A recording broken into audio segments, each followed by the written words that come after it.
A paz do Senhor Jesus. Segunda-feira, novamente, vamos de volta ao Evangelho de Lucas. E hoje nós vamos terminar o capítulo 5 de Lucas, portanto, nós começaremos a leitura a partir do versículo 33 desse texto, mais uma vez, Lucas capítulo 5, versículo 33, a palavra de Deus lê-se assim. Disseram-lhe então eles, por que jejuam os discípulos de João muitas vezes? E fazem orações, como também os dos fariseus, mas os teus comem e bebem? E ele lhes disse, podeis vós fazer jejuar os filhos das bodas, enquanto o esposo está com eles? Dias virão, porém, em que o esposo lhe será tirado. E então, naqueles dias, jejuarão. E disse-lhes também uma parábola. Ninguém tira um pedaço de vestido novo para o cozer em vestido velho, pois que romperá o novo, e o remendo não condiz com o velho. E ninguém deita vinho novo em odres velhos, ou de outra sorte o vinho novo romperá os odres, e entornar-se-á o vinho, e os odres se estragarão. Mas o vinho novo deve deitar-se em odres novos, e ambos juntamente se conservarão. E ninguém, tendo bebido o velho, quer logo o novo, porque diz, melhor é o velho. Queridos, um texto bem interessante e, por que não dizer, talvez difícil de entender, mas vamos meditar na palavra de Deus com coragem, com o nosso coração ligado no céu, pedindo ao Senhor que nos ajude a, através desta palavra, aprender alguma coisa. A primeira metade, por que não dizer, este texto está dividido em duas colocações. A primeira foi a crítica das pessoas, mais uma vez, a Jesus e aos seus seguidores, dizendo, olha, os seguidores de João, os seguidores dos fariseus, estão sempre jejuando, estão orando, ou seja, tem um comportamento contrito e, enfim, piedoso, em outras palavras. Por que os teus estão aí sempre alegres, comendo e bebendo nesta vida? Então, a resposta de Jesus foi uma resposta figurativa, né? Ele levou-os a pensar, a lembrar da história, da realidade, de enquanto o esposo num casamento está, os convidados, os irmãos, estão festejando, ou seja, em hora de festa não se jejua, em hora de festa não se entristece. Então, nesta colocação figurativa, Jesus termina dizendo que dias virão, porém que o esposo lhe será tirado. E claro, neste contexto, talvez os discípulos e aqueles que estavam questionando a Jesus não entendiam o que ia acontecer, né? Neste tempo, no começo do Evangelho, no começo do ministério de Jesus, não se estava pensando no dia que ele seria crucificado. Em verdade, Jesus nem estava falando sobre isso, esta realidade. No entanto, Jesus aqui falou que um dia o esposo vai ser tirado. E neste paralelismo de Jesus já aconteceu para nós, já sabemos. O esposo, como Jesus, ele não está mais entre nós. Temos o Espírito Santo hoje, mas porque o esposo não está presente, nós não temos a presença dele física, fazendo os milagres aqui conosco, é uma dimensão diferente, nós somos levados à dimensão de estarmos jejuando, orando, buscando nesta dependência que nós, como igreja, somos chamados a viver. Mas o texto também nos leva a uma parábola.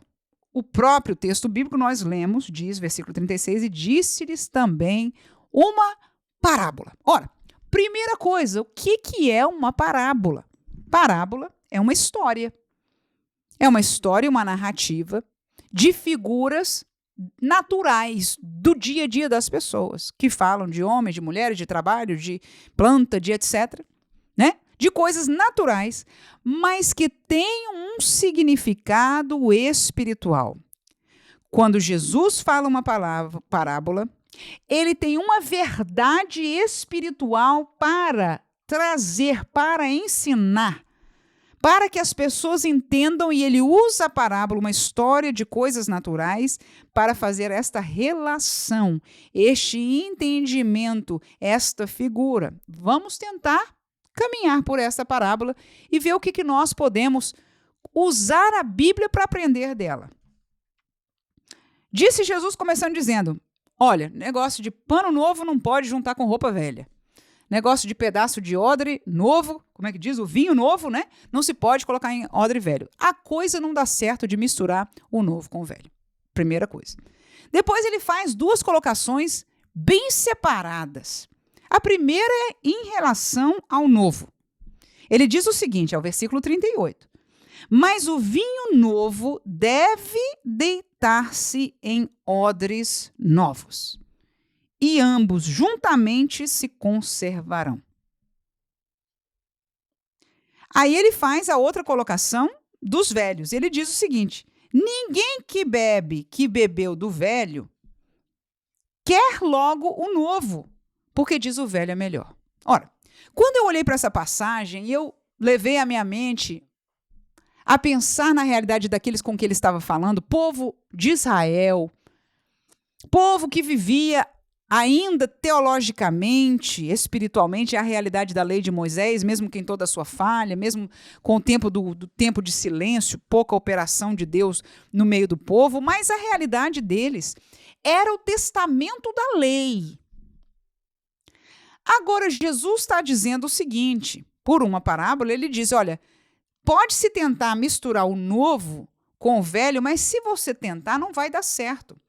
Então, no versículo 38, ele diz, o novo deve se deitar em odres novos. E eu fui levada a pensar na realidade do que Jesus, como Filho de Deus, que estava agora anunciando o reino de Deus, o que é que ele veio estabelecer aqui? Ele mesmo usou estas palavras chamando de um novo testamento.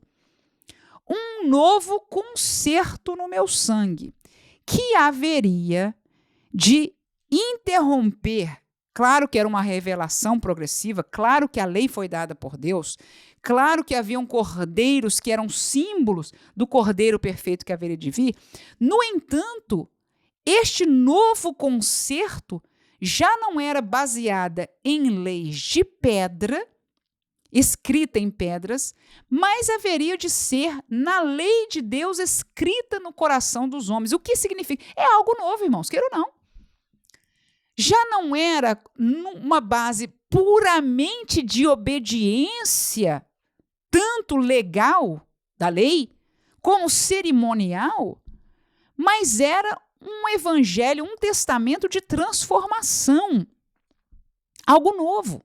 Inclusive, essas pessoas seriam chamadas de nascidas de novo. Lembra do encontro com Nicodemos? Jesus disse, você não pode ver o reino de Deus, Nicodemos, se não nascer de novo. E Nicodemos ficou, falou, meu Deus, o que é isso? Como é que eu vou voltar ao ventre da minha mãe? Não. Veja que nesta aplicação que eu estou fazendo, nessa leitura deste texto de Jesus, ele pode estar se referindo a este novo concerto. A este novo concerto. Cabe bem, teologicamente, com aquilo que ele veio anunciar. E olha, vamos ver se dá certo aí com essa colocação dele. Ele diz, olha, o vinho, o novo, tem que se deitar em odres novos. Ou seja, esta dimensão desta nova dispensação, deste evangelho no sangue de Jesus Cristo, desse Novo Testamento, tem que ser colocado em odres, em vasos novos. Ou seja, as pessoas que receberão serão primeiro transformadas. Haverá um processo espiritual chamado novo nascimento, que é o que ele estava falando para Nicodemos.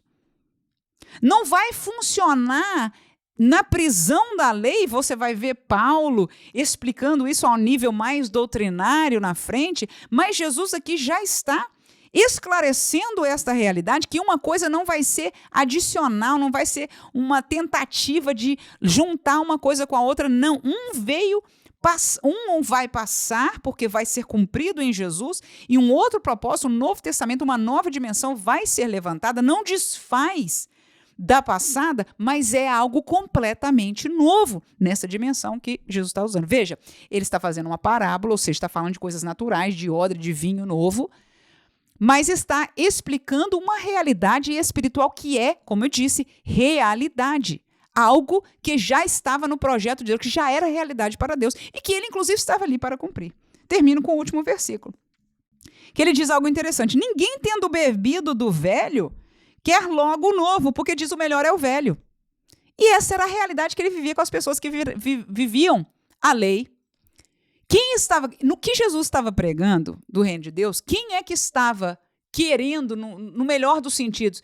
Todo mundo julgava o que Jesus falava em função da lei. Ele diz: és tu maior do que Moisés, que nos deu a lei, né? És tu maior do que Abraão, és tu maior, principalmente de Moisés, eles falavam, né? Por quê? Porque Moisés é o símbolo daquele por quem Deus entregou a lei ao povo, que era de Deus. Então ele está explicando aqui que quem viveu, tomou, né, do vinho velho, ele não quer logo o novo. Ele diz: melhor é o velho. Mas isso é o que a pessoa diz. Tá vendo aí? Então as pessoas, veja a parábola de Jesus, julgam que não querem o novo porque eles dizem, eles, o ser humano, os que estão neste contexto, melhor é o velho. Mas no versículo 38, ele diz: o vinho novo deve deitar-se em odres novos, e ambos juntamente se conservarão. Então, esta colocação não foi uma leitura do homem, é Jesus falando que o vinho novo, ele existe, ele foi dado e ele é colocado em odres novos. E ambos, este casamento deste Novo Testamento em pessoas transformadas vai funcionar, vai se conservar, vai vingar. E essa é a novidade do reino de Deus que havia agora por Jesus Cristo, chegado entre eles, o que ele ainda haveria de cumprir na sua vida, ensinar, cumprir na cruz e depois com a sua subida ao céu, descida do Espírito Santo. E estamos aqui a igreja para saber que isto é e foi e é uma verdade escriturística viva em nós. Deus abençoe você neste dia, em nome de Jesus. Amém.